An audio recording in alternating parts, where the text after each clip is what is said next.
Hey everybody, welcome to the Classic Buffalo Podcast, where I, your wonderful host, Ryan Michael Monson, that's my full name, interview a random person. Sometimes they're amazingly huge, famous, sometimes it's just your neighbor, and anywhere in between. We talk about anxiety, depression, mental health, because it naturally weaves through a lot of different topics in life: sports, fashion, entrepreneurship, ducks. Still trying to look for my duck guest. Shout out. But we talk about anything and everything on this podcast, and I interview some of my friends, some random strangers, people who the universe just says, hey, you should talk to that person. So today we are interviewing a guy named Corey Gossett. Corey and I have been knowing each other and following each other on Instagram for about over a year now. He's bought a couple things from me. He's also just such a super, super hardworking guy. And he makes music, he makes rap, he makes all types of different music, and we'll actually talk about that and how when he felt like he was being pigeonholed, how he escaped out of when everybody said, oh, this is who you're supposed to be. This is what Corey did to get out of it. And Corey's got a really cool story on redemption of his passion and how he took a really shitty and crappy moment of his life that happened and how he kind of turned it around. So, and he also experienced mental health, so that's always a plus. Guys, I really am excited to have this guy on and for you to listen to kind of hear a musician's journey to what is going to be coming out soon, his newest project that I'm saying me and Corey, both believe that this is going to be a really cool project that is fully encompasses who he is. So without further ado, guys, I hope you enjoy today's episode, Book 39 with Corey Gossett.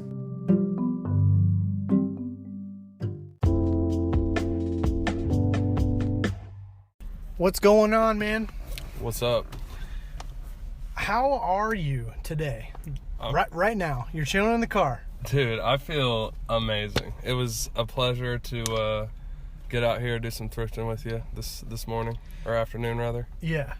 It's been a long time coming. I love your music. That's why I wanted to have you on. But you're just a solid guy, and we're going to get into that. But let's do timeline. You're in Indy as of day one, or where are you born and raised? I was born in Community South Hospital in Indianapolis. We moved out I went to Avon to second grade. Okay, yeah. And then we moved to a town called Pleasant View, which is where I spent the majority of my life. I went to Triton Central High School, which is in Shelby County. And that's where I really spent most of my time, even for a few years out of high school.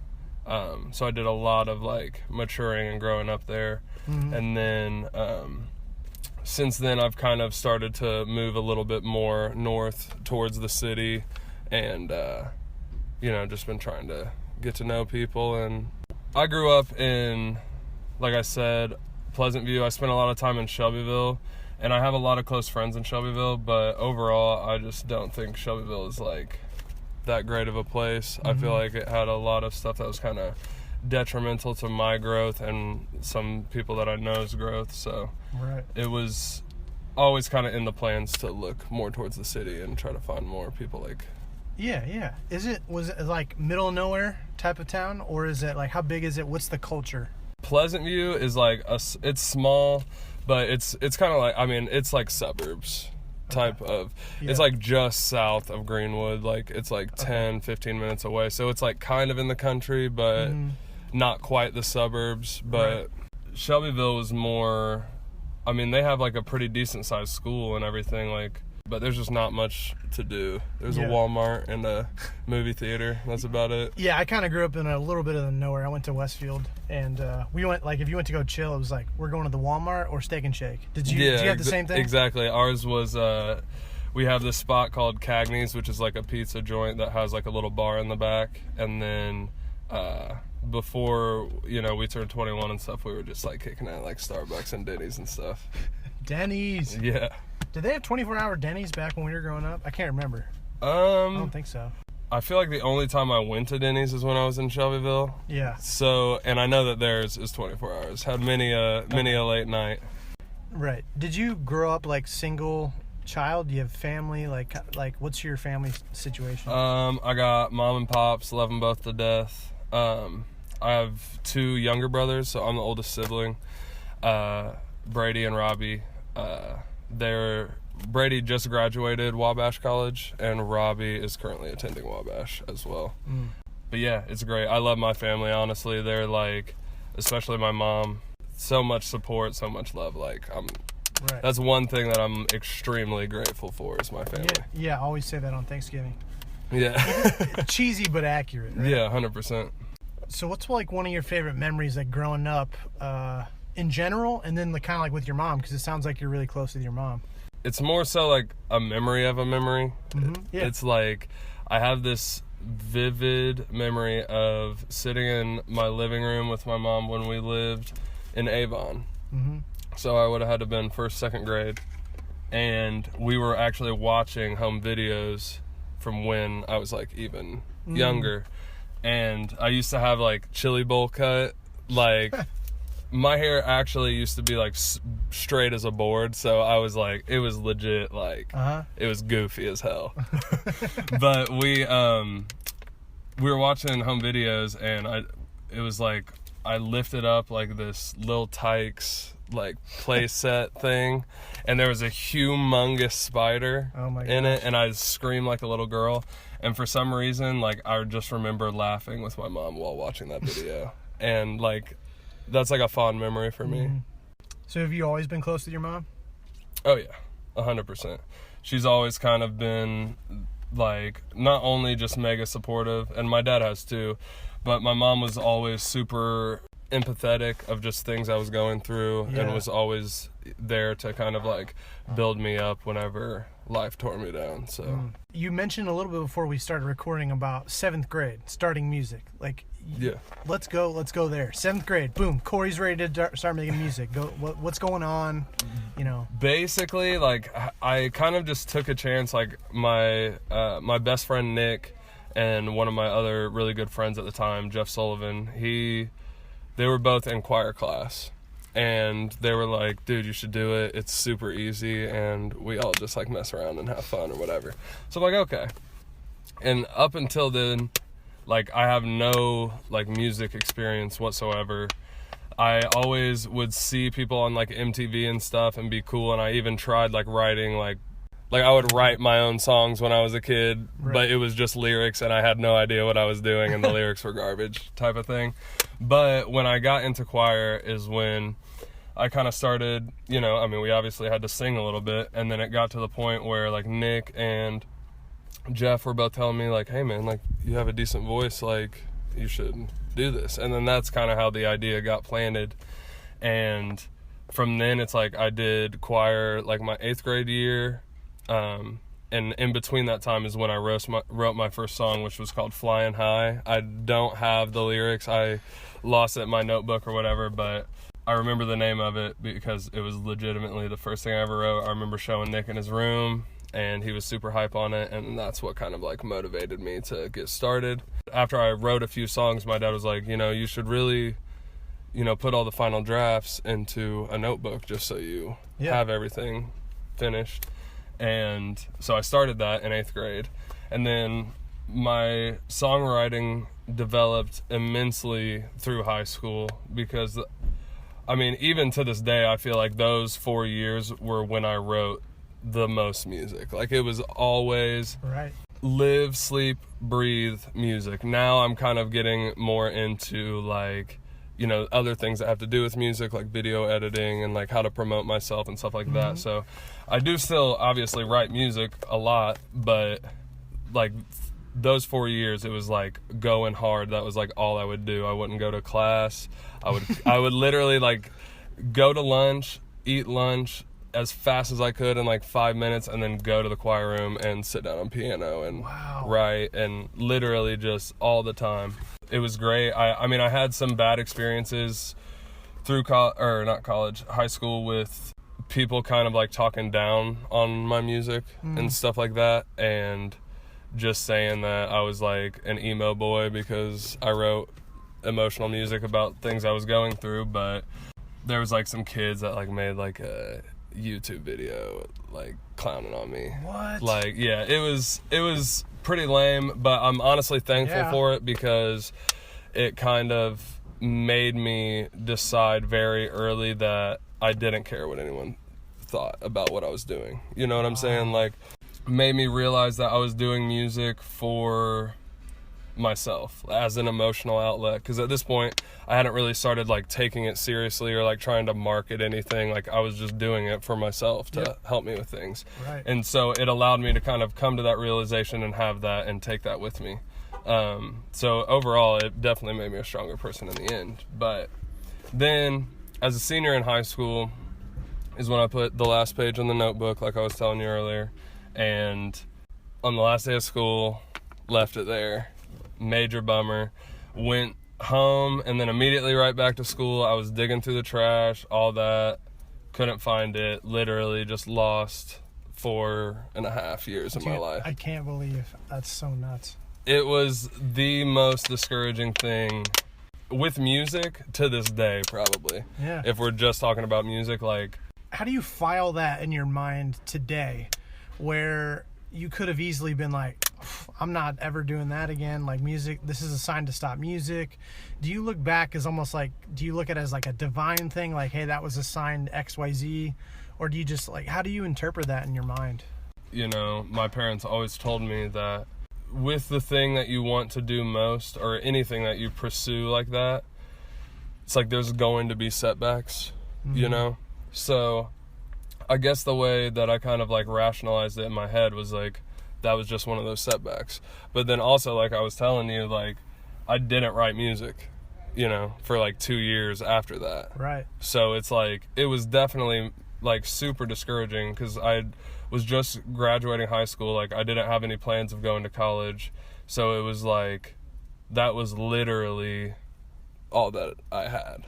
Yeah. And like, to lose that, it was awful. And it took me a while to process and kind of like muster up the courage to like start writing again.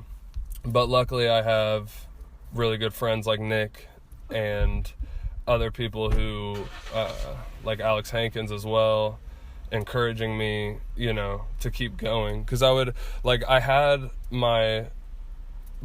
songs that I remembered from the book, obviously, 'cause, you know, I wrote it. And I would play those songs like all the time. Like, that was my thing. Like, I didn't really learn covers or things like that. Like, I would just play my own music, and I would play my music for my friends and everything like that. So I still had people that were there, kind of like had my back, and like was like, you know, whether or not I was writing for those couple of years, it's like, if I would play a friend a song, they'd be like, man, you really need to, you know, stick with this, blah, blah, blah. That kind of like carried me through those years. And then what I had left, you know, of the music that I could remember kind of helped me carry through. And then eventually I started getting inspiration back by the things I was going through and my friends, and I started writing more stuff on my guitar and everything. You pushed through it. Yeah, it really wasn't like just like when it happened, it's like I was bummed for like a day, and then, you know, I came to that realization. Like, it took like soul searching to get over that and, you know, stick with the music still today. Were you able to find like another outlet for emotional stuff in your time of not writing music for those 2 years? Or was like, since you didn't have that, it's like things kind of really sucked? It honestly really sucked, because that's when I started turning to like drugs and alcohol and stuff like that. It started out just like recreational, how it does with like anybody, you know. And when I didn't have that, and then I was also just going through like some super like toxic relationships and stuff with people, not only like girlfriends, but like even some friends that were just like, it was a bad time. That was definitely like the downward slope. Like, after high school, things kind of went down. Going through all those things, like, I really learned so much about myself, and just how to carry myself through dark times, and, you know, maintain my composure, and actually like go toward like setting goals for myself. And like, I had to teach myself a lot of that, because I didn't really have many, you know, leaving high school. It was like, all I had was what I lost, and I didn't have any plans of like doing anything else. So Yeah. it was a lot to work through. Those first like 4 or 5 years out of high school, even when I started kind of writing music again, was like rough. I'd say really like these past couple years is when I've started to really get a better handle on my life, my goals, the things I want, and how to prioritize. Okay, so where are you at now? Like, you're doing music like a lot in your spare time. Like, would you agree that it's like work 9 to 5, not those exact hours, right? Yeah. But like, and then after that, it's like it's music. I'm a big believer in taking my time with things and realizing that I could do that. I could do music whenever I'm not at work, and I do. Obviously, I mean, music is my thing, but I also believe in like downtime. Like I need my downtime, and a lot of people have their opinions about that or whatever, but I like to reference, there's actually it's from a J. Cole interview back like right before he dropped like Forest Hills Drive, I think. He was talking about how if you want success quickly, it's like you have to sacrifice a bunch of stuff, like family time, friend time, your own personal time, doing whatever other things you like to do. And he talked about how he didn't want success without his friends, family, and downtime. Yeah. And ever since I've kind of heard that kind of helped rationalize it in my head, and that's how I like to look at it. I like to get up and work on music and editing videos for like the first few hours that I'm awake, just kind of ease into my day, like drink some coffee or whatever, because I work in the afternoon. So I do that and maybe have like an hour or two to just listen to music, play video games, I like watching like interviews and stuff on YouTube to just like catch a game from other artists and, you know, just see what other people are doing in the city and outside of it.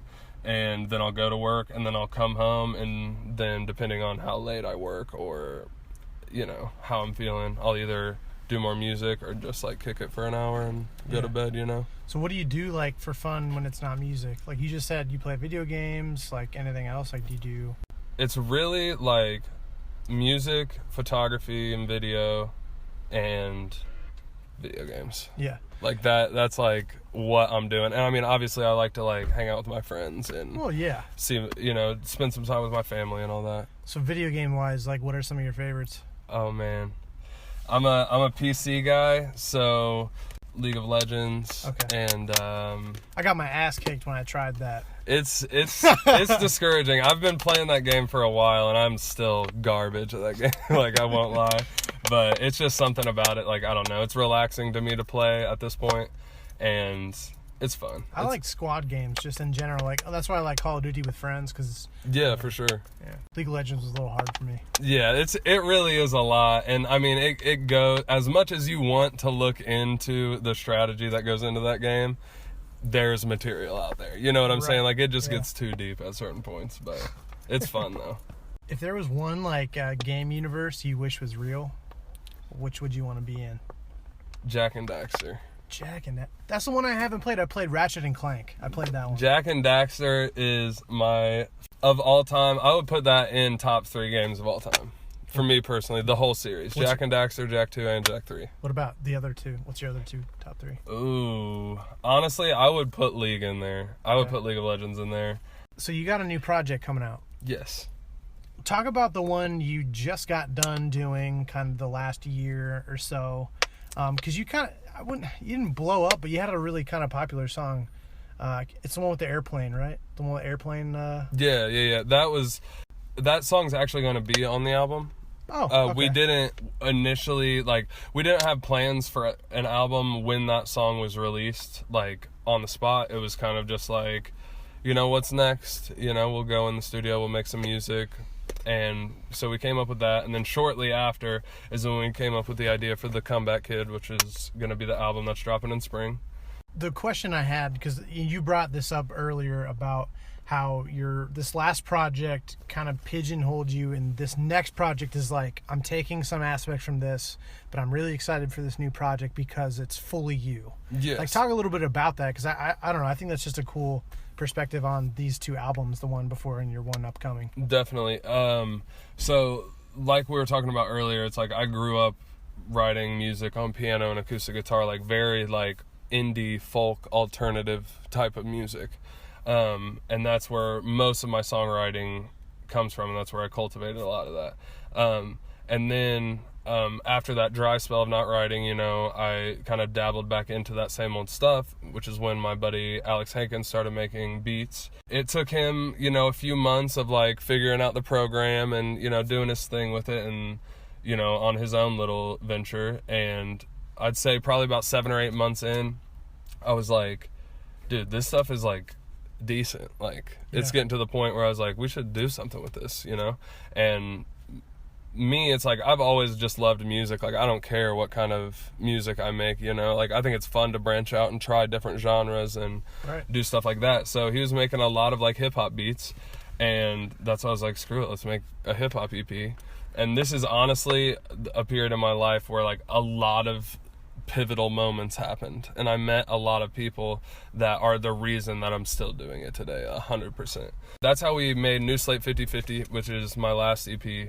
The whole concept behind even the name was New Slate, trying something new, 50/50, as in me and Alex were splitting the project, like it was both of our halves. And we also wanted to take the money we get from streams from that EP and donate it to a voted for charity at the time. Which one did you choose? Which was I believe it was I can't remember the name of it, something for housing. It was like you helped people in the Indianapolis area I don't know if it was like restoration. I can't remember. It was a year and a half ago, and we just kind of dropped it off. And so that was like the whole stepping out of my box and doing that. This is also when we did the festival, Famore Fest, which was awesome. It kind of was it like placed us in the middle of the hip hop scene. I was honestly like mind blown by how we got the logistics of everything, and then I tweeted out and we got like 27 artists to just come out and perform. Like, wow. It was amazing. Like, I met so many people, and a lot of those people, it's like I still talk to and work with and support regularly. So it was just a really big year. Moving on is like, that's when I came out with Feel Nothing, which was the song you were just talking about. Feel Nothing. Yeah, and it was great. Like, that song turned out amazing. I was recently going through like a little breakup or whatever, so it was a good way for me to get that kind of out and then have something that people enjoyed. It was crazy. It was the first time I ever heard my songs like played in bars locally and stuff like that. Like, it was honestly a surreal experience. And I mean, I know it's not anything like crazy, you know, local bars playing. My music doesn't be playing in bars. But yeah, it was cool, man. It was a really good experience writing that song and seeing how people responded to it. I wanted to figure out how I could take that sound, mix it with my origins of, you know, just the alternative style. And that's why I feel like this album, The Comeback Kid, which is going to be a lot of stuff like that, I really feel like I've kind of found my place in the scene, because it's cool. Like, when I was growing up, I always felt like from the outside looking in, it's like, I don't know where I fit in, you know? It's like, am I, like, I don't feel like a hip-hop kid. I don't feel like a rock and roll kid. I feel like I've finally kind of like found my place with everything, because I'm just taking in everything that I've done over the years and just making it. Like, I'm having fun with it, but at the same time, it's like there's some personal stuff in there, and it's good, man. I'm really happy and really excited with how everything's going so far. I'm just excited to get to springtime and share it with everybody. Yeah, that's so good, man. I liked the way that you approached that, in general with music, because you could have easily just said, no, I'm not going to put anything out until I get the beats right. Yeah. You could have easily done that, and then I feel like that would have you could possibly not be making music because you could be like, the beats aren't right yet. And it just, next thing you know, you're not doing this until 2 more years. Yeah, exactly. It was just, so I like that you're like, I know by doing this, I get, maybe it's 25% of where I want to be, but you're creating the content, you're getting used to, and there's probably stuff you learned through the process of making it. Oh my goodness. Just because you were putting out content, maybe it's not everything you want it to be yet, but you're just getting practice. Yeah, 100%. Now kind of like where I'm positioned in all of this is when I made New Slate 50/50, I got linked up with a guy that goes by Ash Matthews. He is the guy that I record all of my music with. He's out of Dayton, Ohio. And I met him through some friends, like recommendations basically, saying that he would be the guy to go to if you wanted to do like hip hop style music. Right. So I hit him up on Twitter. We went out there, and literally my first experience with him, I don't know if you heard the song Go off of Not off the top New of my Slate. head, probably. But that song, which in my opinion, I think that was probably the best song on New Slate 50/50. And our first trip out there, we made Go. So it was like, we just kind of like hit it off, and we had an amazing time. We worked together really well. Like getting into that creative setting and being able to work together is like a unique thing that I personally find is like rare. Like it's hard for me to get into a creative setting with someone like 95% of the time. So when I find someone that it like clicks with and we're both kind of on the same page with everything, it's like we had to run with that. And he has like a label called Smart Boy Studios, and he's got a few artists, including myself, DeCasso, Zachary Leone, and JV Tree. Zachary Leone is from Indianapolis, and DeCasso and JV are from Ohio. JV has a producer that now has been inducted into Smart Boy. He's like the first producer, the guy who makes beats for us. Right. And he goes by D Swove, and he's awesome. Super talented dude. Has a good understanding of like theory and just making music. So through me taking that chance with New Slate 50/50 and being like, yeah, screw it, let's try a hip hop EP and do something new and have fun. Right. I've built all of these relationships from that, and I'm able to make this album that I'm actually 100% like really, really happy with, and with how everything's been going, and get to, you know, sprinkle a little bit more parts of myself in there rather than just being like, oh yeah, I'm going to make a hip hop EP. Yeah. How does anxiety and depression fit into like your life, either personally or just people that you've interacted with that you know have struggled with it? Like, what's your experience been with it? I've actually had some pretty bad times with anxiety and depression. I'd say that the biggest problem that I faced was not knowing that I had it.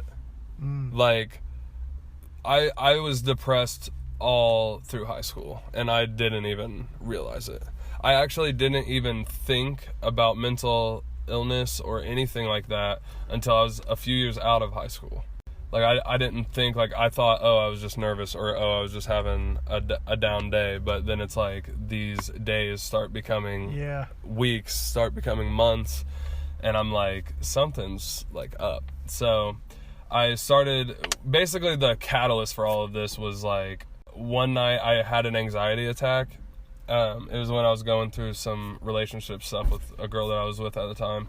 And, yeah, I was just laying in bed, had an anxiety attack, and didn't know what was wrong with me. I mean, if people who have had anxiety attacks know that it's like a crazy ass feeling, and if you've never experienced one before, it's like sometimes you're like, am I dying? Like, what is wrong with me? You know? So it's like I kind of like freaked out, and then the whole not knowing that I was having an anxiety attack or what it really was is what sent it into like a complete downward spiral. I had like every waking moment of my life for like 3.5 weeks was panic attack. Jeez. And I just thought I was dying, and I had no idea. And then probably two weeks into that, of like, because I was out on my own at the time, and I eventually, like, after that first week, I was like, I just called my mom and was like, I need to like stay with you and like figure, like, there's something wrong, right? Obviously. And then I kind of like stayed, and it was a lot of just like sleeping, like trying to sleep it off. 3 or 4 days into being with my parents, my mom was like, I think, you know, you're just like freaking out. Like, I think you're having like anxiety, like bad anxiety. And then that's when I started to like look into anxiety and depression and reading a lot about it. And because obviously it's something that I wanted to overcome. I couldn't deal with that. You finally kind of know what it is. All right, let's fix it. Exactly. And so that was the first thing that I did. And I read a lot on like Reddit and just random articles and stuff. One that stuck out to me was called the blessing of anxiety, which stuck out to me at the time because I'm like, this shit sucks. Like, what do you mean blessing? So I read it, and it was just a lot about how if you take the necessary steps that you can to ease your anxiety as much as you can, like exercising, eating healthy, like putting yourselves in situations that aren't extremely stressful for no reason. Because I had a habit of doing that with a lot of my just relationships with people, is like I just shouldn't have been there, and I would always find myself in stressful situations for no reason. I mean, I definitely had like a major struggle, and I still do to a certain extent, with like social anxiety and like mild depression now. Same. It's like, shout out. Yeah, it's good though. That's why I'm really appreciative of you doing this type of thing, because for someone that struggles with that type of thing, it's like, and I don't want to say it's difficult now because I've worked on it a lot and I've gotten a lot better about it, but it still is like there's something to, like, I have to almost convince myself to come out and do this type of thing. But every time that I do it, and this is something that helps me, is knowing that every time that I do it, I always feel so much better when it's over. So I'm appreciative of you just having me out here, because that's... Man. I think you've done a really good job of funneling like your pain and your passion into music. And a lot of times people have trauma and they won't journal. I think whatever, like, not everybody wants to journal or is a good writer, but like maybe they're an artist, or there needs to be some outlet for your pain or whatever, or just what you're feeling, good, bad, whatever, because not every artist writes sad songs, right? 100%. So but I think you did a good job of, even though you went that 2-year gap, there was kind of a reason for it, maybe not necessarily a good one or a bad one, but just like you have transformed your pain, or are transforming. It's always an ongoing process, but you're putting it into music, and I think it's panning out, and I think you're in a good place with that. I'm excited for your new project. I'm glad that you said that, because I truly, like, I've always been so thankful that I had music and that I got into it, because there's some times where it's like, if I would have just kept all that stuff bottled up, like, I don't even know where I would be right now, like, for real. And whether it's just little, whether it's little things, big things, just anything that you go through, like having an outlet, someone to talk to, anything like that, like, it's so necessary. Do you have like a motto or like a piece of advice that's really helped you last couple of years, or like even recently? For my part, I know nothing with any certainty, but the sight of the stars makes me dream. One thing that I struggled with in high school was almost like a dissociative type of thing, where like when you start thinking about like life, like deeply too much, like you can really like kind of like lose yourself. And I feel like that's something that I kind of struggled with in my later years of high school.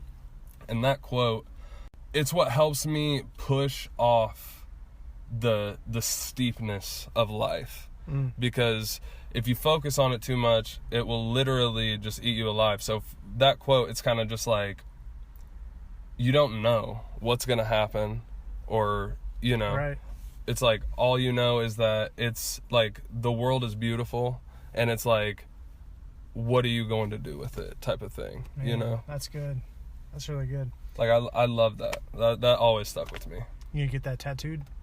I don't know. See, like, I'm nervous about doing something like that, because like I said, I don't know exactly where that quote's from, and I don't know. I don't want to end up making a mistake, like, I just like the quote, so I just take that for what it is. It's actually it's a Trump quote, or it's a Putin quote. That's what I'm saying. I'm gonna try to avoid. Trump said that? What? Man, 2020. That's all I'm saying. No. All right, we're going to wrap up here. We've got 5 fun questions. First question: if you could go to dinner with anybody in the world, it's alive, who would you go with? Drake. Why? Because I am just a Drake fanboy. Okay. I can't. Where do you deny go? it. Where do you go to eat? Like Red Robin or like? Honestly, it's actually been a dream because I work at Harry and Izzy's. I do valet. Stop by, I'll park your car. Right now, at least.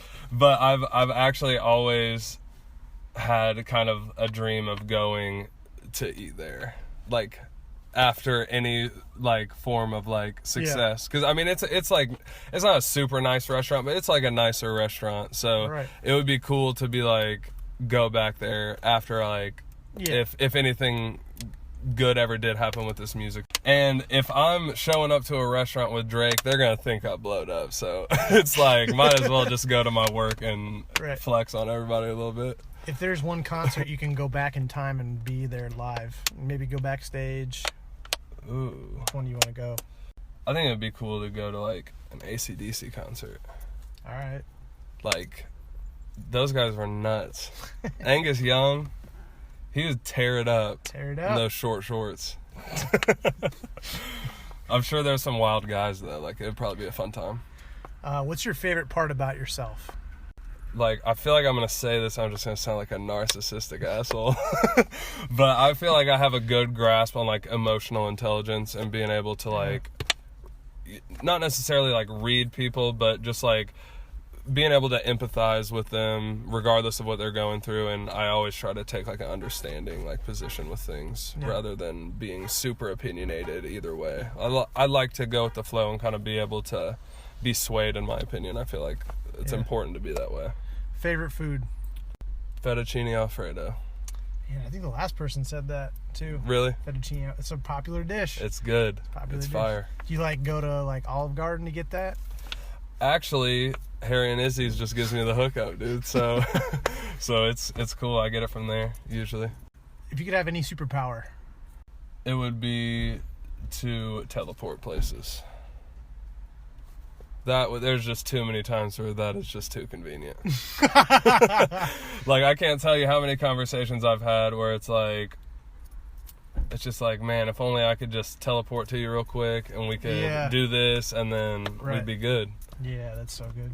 And who's not gonna want to hang out with you? Like, hey, do you want to go to Australia for lunch real quick? Like, bloop. Yeah, that's what I'm saying. You know, like, we could just travel the world and boom. That would definitely be it. Gosh, that'll be like our great grandkids. Like, you had to walk places. Yeah, exactly. Yeah, dude, I'm terrified. That's a whole nother conversation we could have. Like, part 2. Yeah. Tell people where to find you, project, where to get that, and then you're gonna pick one person, family member, significant other, best friend, doesn't matter. But you're gonna shout them out and say like, "Hey, thanks so much for how much you've done for me." Kind of like you're pouring into another person. Okay. Basically, my name's Corey Gossett. You can find me on Apple Music, Spotify, YouTube, Deezer, any platform. Deezer? Yeah, platforms you've never heard of, you can find me on there. You can find me on Twitter at Corey_Gossett. You can find me on Instagram at Corey_Gossett_. Okay. It's Gossett. Yes, CoreyGossett. I want to shout out to both Nick and my mom for literally always believing in me, never giving up in me, always encouraging me to do my best in music, in life, how I carry myself as a person, just encouraging me to be a light in the darkness that is this world. And I just want to say I love you guys very much and thank you. Boom. Thanks so much for joining, man. It means a lot. Of course, dude. It was a pleasure. It's a pleasure. Pleasure.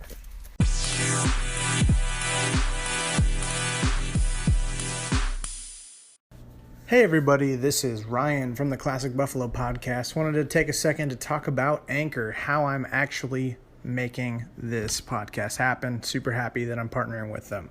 So, Anchor is actually the easiest way to make a podcast. I've done my research. This is basically the best way. I promise. It's going to give you everything you need in one place for free, which is the best part. It's going to have tools, so you don't really need a fancy schmancy recording guy. Anchor's going to be helping you out there, and then they're going to distribute the podcast everywhere to Spotify, Apple Podcasts, Google, everything. And then you can also make money with basically no minimum listenership, which is kind of rare. So hop on Anchor as soon as you can. Thanks.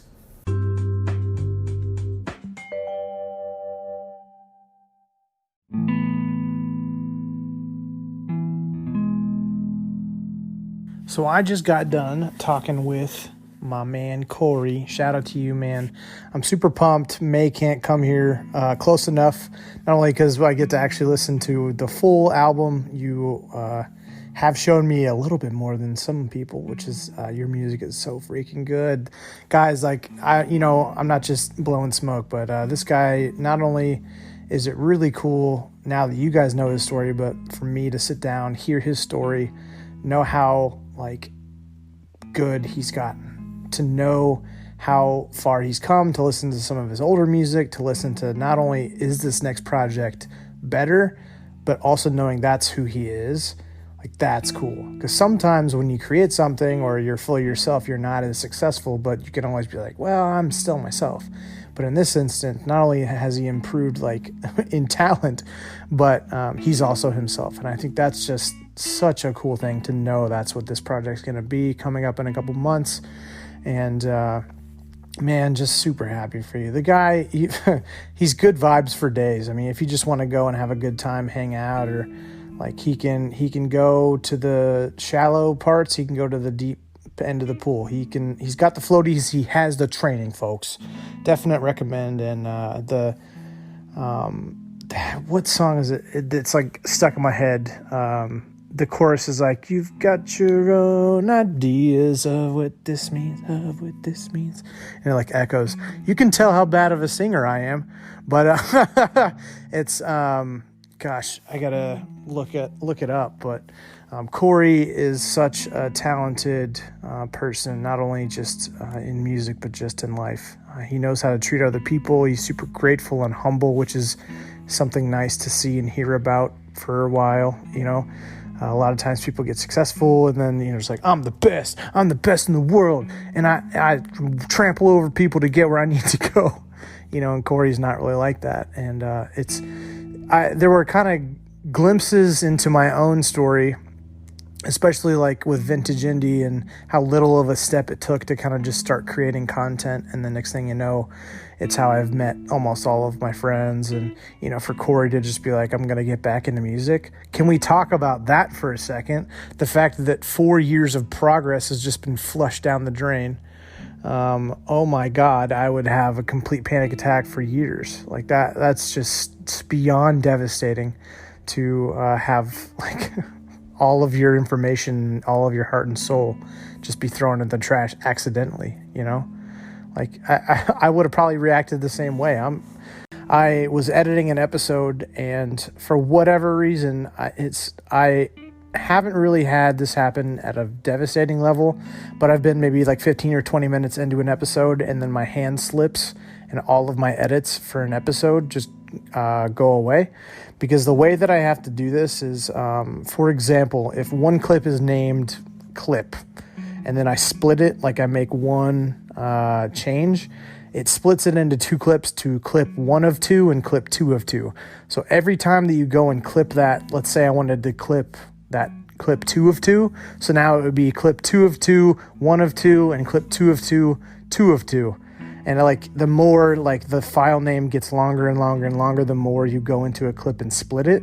And at some point, just because of the way the app is laid out, it becomes very difficult to like read. I hope this makes sense, but I'm getting to the point that I'm trying to make here. That I have to do a bunch of changes at one time without saving. And so if my hand slips or do something and like I accidentally exit out of the app or whatever without saving these changes, and I could go like 30 minutes, then it's just 30 minutes of wasted, time.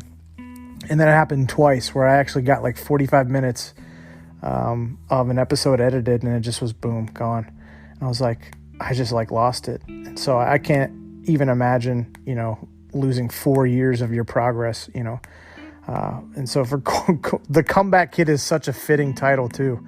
Not only is Corey coming into himself, but also just like for what he's had to go through breakups and relationship troubles and all kinds of random stuff that he's told me about. And but then also losing your journal dreams, that's nuts. But guys, if there's any encouragement you can take, is that I think it was two things. One was the pace of success, and bringing up J. Cole was actually making me want to self-reflect about my own success, because it's like I have a lot of things. Like if I was to explain to you what my planner looks like, it's like, okay, I have to list items on eBay and Instagram, and I have to find models from new inventory I got, and I have to create these social media posts so I have a stockpile to post to Instagram, and I have to do this and do that, and it just becomes so overwhelming. And so what I do is I come home from work and I might have, let's say, 4 hours of free time before I have to go to bed. I'm just making up a number or something, but let's say it's like 4 hours. Then I just spend 2 hours just editing, and that's like, okay, then that means I have 2 hours to do whatever I want. So hang with friends, or video games, or piano, or rollerblade, or exercise. And the next thing you know, I have to go back to my job tomorrow, the 9 to 5. And so it's sort of like, I don't know, I sympathize with that, or I'm still trying to figure that out. I'm at the entry level of trying to understand what Corey said / J. Cole about like having all these other things in place and not rushing success. Because you kind of know that you can get there, but I don't know. Maybe that's something I need to work on, and just a call to action of if there's something that you really want to do, pace yourself. Still enjoy your life. Enjoy being in your 20s or 30s or a little bit older or younger. Enjoy that time period you're in when you can, because it'll be gone. And I don't know. I think Corey's got a good attitude. It's not like Gary Vaynerchuk necessarily, where you're just like, boom, I get home and the second I'm on Instagram and I'm networking with producers and trying to get new studio time, and I have to be writing. If I'm not working at Harry and Izzy's, then I need to be writing music and I need to be networking. And he's just like, no, I just want to play League of Legends. I still think there's value to that, and maybe I need to start doing an experiment and try and go that route for a little bit, take some time off. At some point I want to do kind of a break. I'm not sure if I want to do all the 1 year of episodes or not, if I can crank all those out, or if I want to like take a break in the middle and just kind of, do something else for a little bit. It's not going to go away. I'm still going to want to do this stuff, but it does get a little bit exhausting to kind of just always be like kind of a slave to the content calendar, if you will. But just kind of pace yourself, guys. That's what I would say. And then just know that there's going to be obstacles coming your way when you try to pursue that one thing. You're probably going to have an experience where the equivalent of your journal gets thrown in the trash. Maybe not the 4-year journal, but there's going to be people that don't want you to succeed. There's going to be logistical or legal things that come in your way. There's going to be money. There's going to be people. There's going to be things. Nouns will try and get in your way. That's what I would say. But there are also nouns that will help you get out or get around those. There are people that want you to see you succeed. There are side jobs. There are side hustles. There are things. There are tools and skills you can learn to get around these obstacles. So it's not just a completely bad news. So, yeah. If you want to be like Corey, you don't have to be some famous artist or some crazy thousands and thousands of followers person to be on the podcast here. You're just an everyday person. You got something to talk about, let's talk about it. If you want to talk about ducks, let's talk about ducks. Probably just going to say it enough so it becomes like a thing, and then I have to make a shirt that says like, let's talk about ducks, or like that becomes the motto of the podcast. That'd be really funny. But yeah, if you want to be on, please DM me on Instagram if you'd like to be on the podcast, and we can set something up. If you're in Indianapolis, we can meet up. If you're outside, we can kind of do a recorded phone call. So we'll be back again on Monday, and I'll talk to you soon. I love you. Bye.